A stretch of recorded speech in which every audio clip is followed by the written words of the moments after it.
আজকের এই ক্লাসে আমরা নর গেট সম্পর্কে আলোচনা করব। প্রথমেই আমরা দেখব নর গেটের ডেফিনিশন। আমরা যদি কখনো অর গেটের সাথে নট গেট কানেক্ট করি তাহলে যে লজিক গেটটি পাবো তাকেই বলবো নর গেট। এখন আমরা নর গেটের ফিগার দেখব। নর গেটের ফিগার ইমপ্লিমেন্ট করার জন্য আমাদেরকে প্রথমেই নিতে হবে অর গেট। এটি হচ্ছে অর গেট, যেহেতু এটি অর গেট তাই এর আউটপুট হবে a প্লাস বি। এখন আমরা নেব নট গেট, এটি হচ্ছে নট গেট। এরপর আমরা কি করব, এই অর গেটের সাথে এই নট গেটটিকে কানেক্ট করে দেব। এখানে আমরা কি করেছি, এই অর গেটের সাথে এই নট গেটটি কানেক্ট করে দিয়েছি, তাই এইটি পুরোটাই হচ্ছে আমাদের নর গেট। নর গেটকে আমরা অন্যভাবেও রিপ্রেজেন্ট করতে পারি, সেটি হচ্ছে এটি। এখানে এটি হচ্ছে অর গেট এবং এই গোলটুকু হচ্ছে নট গেটের সংক্ষিপ্ত রূপ। অর্থাৎ এখানে আমরা কি করেছি, অর গেটের সাথে নট গেটের সংক্ষিপ্ত রূপকে ব্যবহার করেছি, তাই এটিও হচ্ছে আমাদের নর গেট। আমি এটাই বলতে চাচ্ছি যে নর গেটকে আমরা দুইভাবে রিপ্রেজেন্ট করতে পারি। সরাসরি অর গেটের সাথে নট গেটকে কানেক্ট করে নর গেটকে ইমপ্লিমেন্ট করতে পারি, অথবা অর গেটের সাথে নট গেটের সংক্ষিপ্ত রূপ যুক্ত করেও নর গেটকে আমরা ইমপ্লিমেন্ট করতে পারি। এখন আমরা নর গেটের ট্রুথ টেবিল আলোচনা করব। প্রথমে আমরা দুইটি ইনপুট নিয়ে নর গেটের ট্রুথ টেবিল কেমন হয় সেটি আমরা অ্যানালাইসিস করব। এটি হচ্ছে আমাদের নর গেট। এখানে আমরা দেখতেছি যে প্রথম অংশটুকু হচ্ছে আমাদের অর গেট, যেহেতু এটি অর গেট তাই এর আউটপুট হবে a প্লাস বি এবং এর সাথে একটি নট গেট যুক্ত রয়েছে, তাই এই নট গেটের ইনপুট হিসেবে এই a প্লাস বি এখন ইউজড হবে। যেহেতু নট গেটের ইনপুট a প্লাস বি তাই এর ফাইনাল আউটপুট হবে a প্লাস বি ইনভার্স। আমি এতটুকুই বলতে চাচ্ছি যে এখানে আউটপুটটি দুটি ধাপে রয়েছে। প্রথম পার্টটি হচ্ছে a প্লাস বি এবং ফাইনাল পার্টটি হচ্ছে a প্লাস বি ইনভার্স।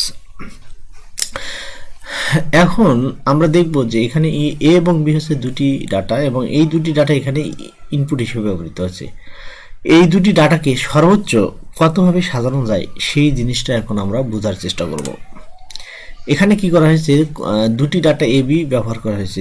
যে কোনো এই দুটি ডাটাকে কতভাবে সাজানো যায় তার সিস্টেম হচ্ছে 2 এর পাওয়ার n। এখানে n এর মান হচ্ছে a এবং b, অর্থাৎ দুটি ডাটা আছে এখানে, এই দুটি ডাটা আছে n, অর্থাৎ n ইকুয়াল টু এখানে 2। তাই এখানে আমরা কি করব যে এই n এর জায়গায় 2 বসাবো, তাহলে কি হবে 2 এর পাওয়ার 2, এর অ্যান্সার হবে 4। অর্থাৎ এ এবং বি এই দুটি ডাটাকে ব্যবহার করে সর্বোচ্চ 4 ভাবে সাজানো যাবে। এ এবং বি এই দুটি ডাটাকে সর্বোচ্চ আমরা 4 ভাবে সাজাইতে পারবো। প্রথম ইনপুট হবে এখানে 0 0, দ্বিতীয় ইনপুট হচ্ছে 0 1, তৃতীয় ইনপুটটি হচ্ছে 1 0 এবং চতুর্থ ইনপুটটি হবে এখানে 1 1। অর্থাৎ এগুলোই হচ্ছে এই সার্কিটের ইনপুট। এখন আমরা ট্রুথ টেবিল কীরকম হয় সেটি দেখব। আচ্ছা, প্রথমে আমরা ইনপুট অংশটি অ্যানালিসিস করি। যেহেতু এই সার্কিটে এ বি ইনপুট হিসেবে ব্যবহার করা হয়েছে তাই এখানে ইনপুট অংশের একদিকে আরেকদিকে বি দিলাম।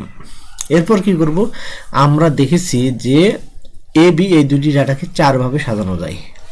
প্রথমে 0 0, প্রথম ইনপুটকৃত ডাটা হচ্ছে 0 এই 0 এবং দ্বিতীয় ইনপুটকৃত ডাটা হলো 0 1, সেটাই হচ্ছে এইটা হলো 0, এটা হচ্ছে আমাদের 1।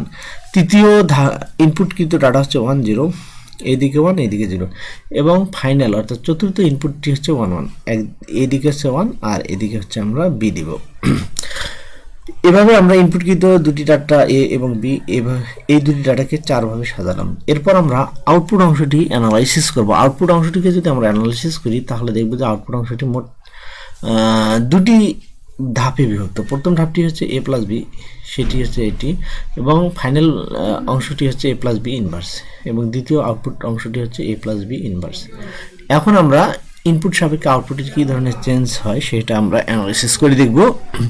আমাদের প্রথম ইনপুট 0 এবং 0 এই দুটি ডাটাকে যদি আমরা লজিক্যাল সামেশন করি তাহলে আউটপুট হবে 0 এবং এই 0কে যদি আবার ইনভার্স করি তাহলে আউটপুট হবে 1। এখন আমাদের দ্বিতীয় ইনপুট 0 এবং 1, এই 0 এই 1, এই 0 এই 1 এই দুটি ডাটাকে যদি আমরা লজিক্যাল সামেশন করি তাহলে আউটপুট হবে আমাদের 1 এবং এই 1কে যদি আবার আমরা ইনভার্স করি তাহলে আউটপুট হবে 0। এখন আমাদের তৃতীয় ইনপুট হচ্ছে A1 এবং A0, এই দুটি ডাটাকে যদি আমরা লজিক্যাল সামেশন করি তাহলে আউটপুট হবে 1, এবং এই 1কে যদি আবার ইনভার্স করি তাহলে আউটপুট হবে আমাদের 0। এখন আমাদের চতুর্থ ইনপুট হচ্ছে A1 এবং A1, এই দুটি ডাটাকে যদি আমরা লজিক্যাল সামেশন করি তাহলে আউটপুট হবে 1, এবং এই 1কে যদি আবার ইনভার্স করি তাহলে আউটপুট হবে আমাদের 0। এভাবে আমরা এখান থেকে দেখলাম যে এ এবং বি দুটি ডাটাকে ইনপুট নিয়ে কিভাবে NAND গেটের ট্রুথ টেবিল কাজ করে তা আমরা বুঝতে পারলাম। এখন আমরা দেখব যে এখান থেকে আমরা দেখলাম এ এবং বি এই দুটি ডাটাকে যদি আমরা NOR গেটে ইউজ করি তাহলে সেখানে কিভাবে ট্রুথ টেবিলটি কাজ করে তা আমরা দেখলাম। এখন আমরা দেখব যে NOR গেটে যদি আমরা তিনটি ইনপুট নেই তাহলে সেটি কি ধরনের কাজ করবে এবং আউটপুট কি ধরনের হবে সেটা আমরা এখন বোঝার চেষ্টা করব। এখানে আমরা 3 ইনপুট NOR গেট সম্পর্কে এখন আলোচনা করব। যেহেতু আমরা তিনটে ইনপুট নেব তাই প্রথমে একটি OR গেট নেব এবং এই OR গেটে ABC এই তিনটি ডাটাকে ইনপুট নেব। যেহেতু এটি OR গেট তাই এর আউটপুট হবে A plus B plus C. এখন আমরা কি করব, এর সাথে এই নট গেটটি আমরা কানেক্ট করে দেবো। এটি হচ্ছে OR গেট, এটি হচ্ছে আমাদের নট গেট। তাহলে কি হবে, এখানে এ বি সি এতটুকু OR গেটের জন্য এর আউটপুট হবে A plus B plus C. আর এখানে যেহেতু এর সাথে নট গেট যুক্ত আছে এবং এই নট গেটটির ইনপুট হিসেবে A plus B plus C হবে, তাই এর আউটপুট হবে A plus B plus C inverse, অর্থাৎ এই নট গেটের ফাইনাল আউটপুট হচ্ছে A plus B plus C inverse. এখন আমরা অন্যভাবে লিখতে পারি যে NOR গেটটিকে আমরা তিনটি ইনপুট ব্যবহার করে এভাবে লিখতে পারি, অথবা সংক্ষিপ্ত রূপ দিয়ে এভাবে লিখতে পারি। এখানে কি করেছি, এতটুকু হচ্ছে আমাদের OR গেট আর এই গোলটুকু হচ্ছে NOT গেটের সংক্ষিপ্ত রূপ। এই OR গেটের সাথে আমরা এই NOT গেট যুক্ত করেছি, তাহলে আমরা এর ফাইনাল আউটপুট পাবো A plus B plus C inverse.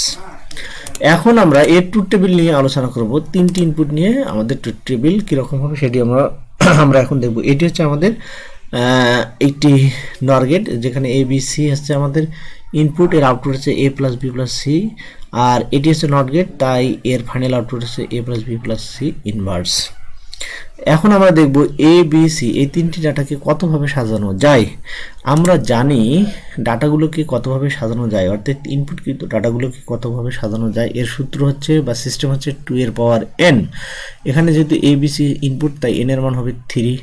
এখানে আমরা দেখতেছি 2 এর পাওয়ার 3, অর্থ হচ্ছে 8 ভাবে আমরা এ বি সি এই তিনটি ডাটাকে সাজাতে পারবো। তাহলে আমরা কি করব, এ বি সি এই তিনটি ডাটাকে কতভাবে সাজাতে পারবো, 8 ভাবে। এর মানে হচ্ছে এ বি সি এই তিনটি ডাটাকে আমরা 8টি ভাবে সাজাবো, অর্থাৎ 8টি ইনপুট হিসেবে ব্যবহার করতে পারবো। প্রথম আমাদের ইনপুট হচ্ছে 0 0 0, দ্বিতীয় ইনপুট হচ্ছে 0 0 1, তৃতীয় ইনপুটটি হচ্ছে 0 1 0, চতুর্থ ইনপুটটি হচ্ছে 0 1 1, পঞ্চম ইনপুটটি হচ্ছে 1 0 0, ষষ্ঠ ইনপুটটি হচ্ছে 1 0 1। এখানে একটি কমা হবে, এখানে 1 0 1 হবে, এবং এর পরের ইনপুটটি হচ্ছে 1 1 0, এবং সর্বশেষ ইনপুটটি হচ্ছে 1 1 1। এটি হচ্ছে আমাদের মানে ইনপুটকৃত ডাটাগুলোকে আমরা কতভাবে সাজানো যায় সেটি হচ্ছে এটি। অর্থাৎ আমরা বলতে পারি এবিসি এই তিনটি ডাটাকে ব্যবহার করে আমরা এই 8টি ইনপুট আমরা নিতে পারবো। এখন আমরা ট্রুথ টেবিল সম্পর্কে আলোচনা করব।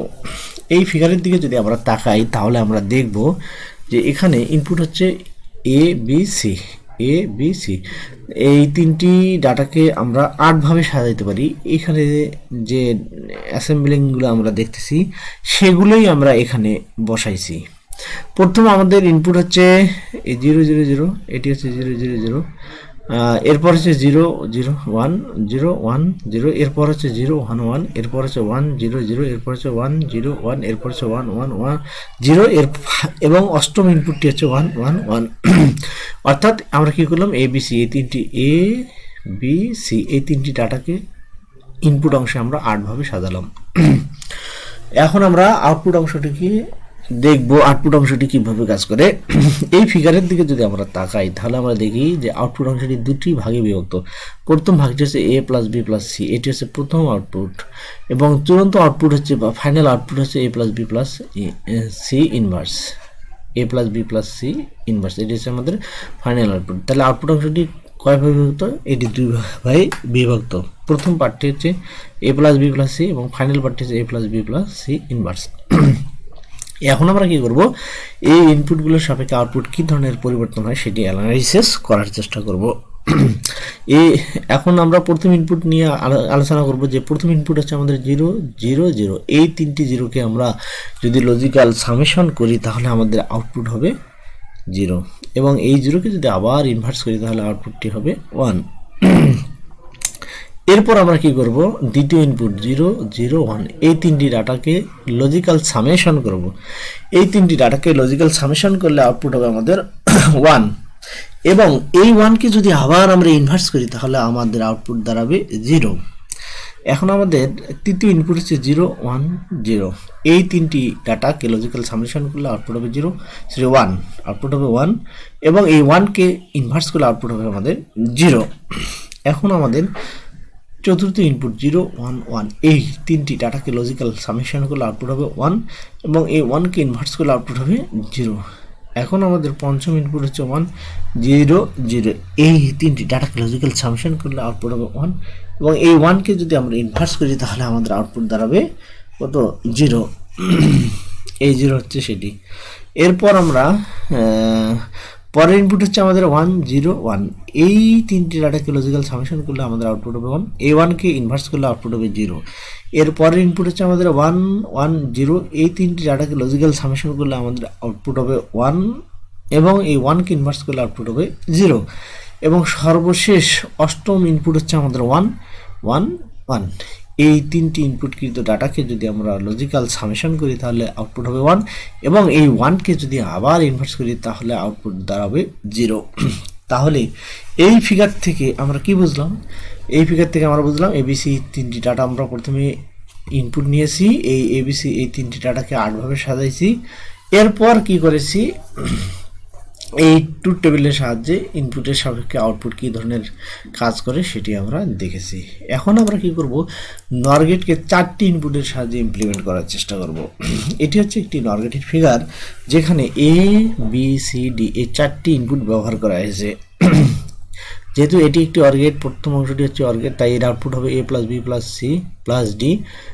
এর সাথে এটি হচ্ছে একটি নট গেট, যেহেতু এখানে এটি নট গেট, এবং এই নট গেটের ইনপুট হিসেবে এখানে A plus B plus C plus D কাজ করছে, তাই এই নট গেটটির ফাইনাল আউটপুট হবে A plus B plus C plus D inverse. এখন আমরা দেখব এ বি সি ডি এই 4টি ডাটাকে কতভাবে সাজানো যায়। আমরা জানি ডাটাগুলোকে যতভাবে সাজানো যায় তার সিস্টেম হচ্ছে 2 এর পাওয়ার n। এখানে যেহেতু এ বি সি ডি 4টি ডাটা ইনপুট হয়েছে তাই আমরা n এর মান দেব 4, অর্থাৎ 2 এর পাওয়ার 4। 2 এর পাওয়ার 4 মিনস হচ্ছে 16, অর্থাৎ এই এ বি সি ডি এই 4টি ডাটাকে আমরা সর্বশেষ 16ভাবে সাজাতে পারবো। এই সাধারণ সিস্টেমগুলো হচ্ছে 0 0 0 0, এটি হচ্ছে আমাদের প্রথম ইনপুটকৃত ডাটা, এটি হচ্ছে আমাদের দ্বিতীয় ইনপুটকৃত ডাটা, এটি হচ্ছে তৃতীয় ইনপুটকৃত ডাটা। এভাবে আমাদের 1 1 1 1, এটি হচ্ছে আমাদের 16তম ইনপুট ডাটা। অর্থাৎ ইনপুট ডাটাগুলোকে আমরা এভাবে 16টি ভাগে ভাগ করতে পারি, অর্থাৎ ইনপুট এ বি সি ডি এই 4টি ডাটাকে এই 16 ভাগে অ্যাসেম্বলিং করা সম্ভব। এখন আমরা কি করব, ট্রুথ টেবিলটি অ্যানালাইসিস করার চেষ্টা করব। এখানে এই ফিগার থেকে আমরা দেখতেছি যে এই ফিগারে এ বি সি ডি এই 4টি ডাটা ইনপুট রয়েছে, তাই ইনপুট অংশে আমরা কি দিয়েছি, এ বি সি ডি এই 4টি ডাটা ব্যবহার করেছি। এই 4টি ডাটাকে আমরা যদি সাজাই সর্বোচ্চ 16ভাবে সাজাতে পারবো। এখানে এগুলো দেওয়া আছে। ভিডিওটি যেহেতু অনেক বড় হয়ে যাচ্ছে তাই আমি এগুলো অত ব্যাখ্যা করলাম না, আপনারা একটু দেখে নেবেন, দেখলেই বুঝতে পারবেন। এখন আমরা দেখতেছি ইনপুট অংশে এ বি সি ডি এই 4টি ডাটাকে মোট 16ভাবে আমরা সাজাইছি, এইভাবে 16ভাবে সাজাইছি। এরপর যদি আউটপুট অংশের দিকে আমরা তাকাই তাহলে আমরা দেখব আউটপুট অংশটি দুই ভাগে বিভক্ত। প্রথম পার্টটি হচ্ছে A plus B plus C plus D. এখানে দেখেন আউটপুট অংশে আমরা A plus B plus C plus D এটি দিয়েছি, এবং ফাইনাল আউটপুটটি হচ্ছে A plus B plus C plus D inverse, এবং সেখানে এইখানে আমরা সেটাই লিখেছি a plus B plus C plus D inverse. এখন আমরা ইনপুটের সাপেক্ষে আউটপুটের কী ধরনের পরিবর্তন হয় এটি আমরা ব্যাখ্যা করার চেষ্টা করব। আমাদের প্রথম ইনপুটকৃত ডাটাগুলো হচ্ছে 0 0 0 0, এই 4টি জিরোকে আমরা লজিক্যাল সামেশন যদি করি তাহলে আউটপুট পাবো 0, এবং এই জিরোকে যদি ইনভার্স করি তাহলে আউটপুট পাবো 1। এখন আমাদের দ্বিতীয় ইনপুট হচ্ছে 0 0 0 1, এই 4টি ডাটাকে যদি আমরা লজিক্যাল সামেশন করি তাহলে আউটপুট পাবো 1, এবং এই 1কে ইনভার্স করলে আউটপুট পাবো 0। এখন আমাদের নেক্সট ইনপুট হচ্ছে 0 0 0 0 0 1 0, এই 4টি ডাটাকে লজিক্যাল সামেশন করলে আমরা আউটপুট পাবো 0, এবং 1কে ইনভার্স করলে আউটপুট পাবো 0। এখন আমাদের পরের ইনপুট হচ্ছে 0 0 1 1, এই 4টি ডাটাকে আমরা লজিক্যাল সামেশন করলে আউটপুট পাবো 1 a1, এবং a1কে আবার যদি ইনভার্স করি আউটপুট পাবো 0। এর পরের ইনপুট হচ্ছে আমাদের 0 1 0 1, এই 4টি ডাটাকে লজিক্যাল সামেশন করলে আউটপুট পাবো 1, এবং a1কে ইনভার্স করলে আউটপুট পাবো 0। এর পরের ইনপুট হচ্ছে আমাদের 0 1 1 1, এই 4টি ডাটাকে যদি আমরা লজিক্যাল সামেশন করি তাহলে আমরা আউটপুট পাবো 1, আউটপুট পাবো কি 1, a1 হচ্ছে সেটি, এবং a1কে ইনভার্স করলে আউটপুট পাবো 0। এরপরে ইনপুট হচ্ছে আমাদের 1 0 0 0, এই 4টি ডাটাকে যদি আমরা লজিক্যাল সামেশন করি তাহলে আউটপুট যেটা পাবো সেটা হচ্ছে a1, a1কে ইনভার্স করলে আউটপুট হবে 0। এরপরে ইনপুট হচ্ছে আমাদের 1 0 0 1, এই 4টি ডাটাকে যদি আমরা লজিক্যাল সামেশন করি তাহলে আমাদের আউটপুট হবে 1, এবং a1কে ইনভার্স করলে আউটপুট হবে 0। এখন আমাদের ইনপুট হচ্ছে 1 0 1 0, এই 4টি ডাটাকে আমরা যদি লজিক্যাল সামেশন করি তাহলে আউটপুট পাবো 1, এবং এই 1কে ইনভার্স করলে আউটপুট হবে আমাদের 0। এরপরে ইনপুট হচ্ছে আমাদের 1 1 0 1, এই 4টি ডাটাকে যদি আমরা লজিক্যাল সামেশন করি তাহলে আউটপুট পাবো আমরা কত 1, এবং একে ইনভার্স করলে আউটপুট পাবো 0। এরপর ইনপুট হচ্ছে আমাদের 1 1 1 0, এই 4টি ডাটাকে যদি আমরা লজিক্যাল সামেশন করি তাহলে আমাদের আউটপুট হবে 1, এবং 1কে ইনভার্স করলে আউটপুট হবে 0। এরপর ইনপুট আছে আমাদের 1 1 1 1, এই 4টি 1কে যদি আমরা ইনপুট হিসেবে ব্যবহার করি এবং এদেরকে যদি আমরা লজিক্যাল সামেশন করি তাহলে আমরা আউটপুট পাবো 1, এবং এই 1কে ইনভার্স করলে আউটপুট পাবো আমরা 0। এখান থেকে আমরা কি দেখলাম যে 4টি ইনপুট কিভাবে কাজ করে। প্রথম আচ্ছা 4টি ইনপুট কীভাবে কাজ করে সেটা আমরা এখান থেকে দেখলাম। তো এতটুকুই, সকলকে ধন্যবাদ। কোনো অংশ না বুঝলে আপনারা আমাকে ফোন দিতে পারেন, আমি চেষ্টা করবো আপনাদেরকে বুঝিয়ে দেওয়ার জন্য। সকলকে ধন্যবাদ। আসসালামু আলাইকুম।